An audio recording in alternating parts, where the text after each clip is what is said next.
Allocution en marge de l'Assemblée générale de la Beaucité du 25 avril 2018 par Emmanuel Ravet, membre élu au conseil d'administration de la Beaucité sur les questions de politique de la ville.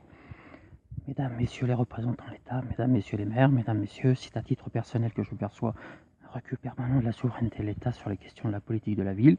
Une ville, des têtes de réseau dormants, bienfaisants pour l'avancée de l'économie, la liberté de parole, le coup d'arrêt arbitraire et criminel. Chaque mois appelle sa vague d'immigration. Aller et retour dans les territoires, réguliers, clandestins ou motivés. La République exploite et recèle ses propres indices futiles et compromis, ainsi ses preuves de succès au rétablissement de l'ordre et de la tranquillité publique à la charge de l'économie nationale.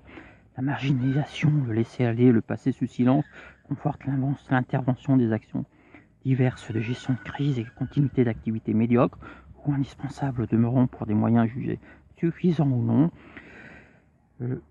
Alors, les particularismes des contrats État-région, urbains et de cohésion sociale, ou encore la situation significative des plans locaux d'urbanisme pour une certaine idée de l'aménagement du territoire, plus attractif, moins conséquent ou coûteux lorsqu'un risque majeur de catastrophe naturelle survient.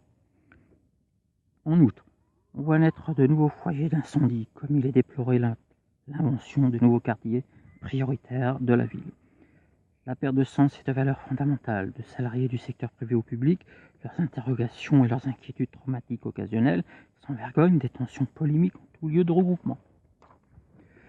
Sans être un pamphlet administratif ni une contre-vérité actualisée, acerbe sur le mode de vie et la respiration sociale et économique en région, la crispation hasardeuse de l'opinion publique des uns par leurs propres angoisses et leurs ressentis succincts, est déplorablement et constructivement amplifié par des postures d'invective, d'injures, d'incivilité, d'agression physique ou verbale, ou l'alignement coercitif d'une forme de vindicte populiste, impopulaire ou populaire pour mettre le représentant administratif en position d'agresseur du libre arbitre citoyen, français ou étranger dans la ville.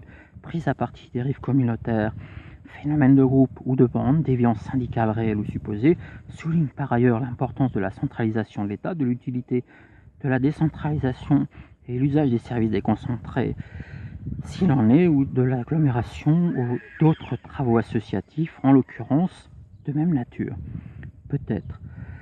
L'action préfectorale en reste décriée par la ruralité ou le littoral dans les découpages et délimitations réalisés aux besoins nécessaires de la population et des intérêts vitaux des centres, d'emblée inégalée et insoupçonnée dans la transmission d'informations aux abords transfrontaliers perpétuels. Enfin, on ne peut admettre constitutivement un État imbu de ses engagements et de ses propositions,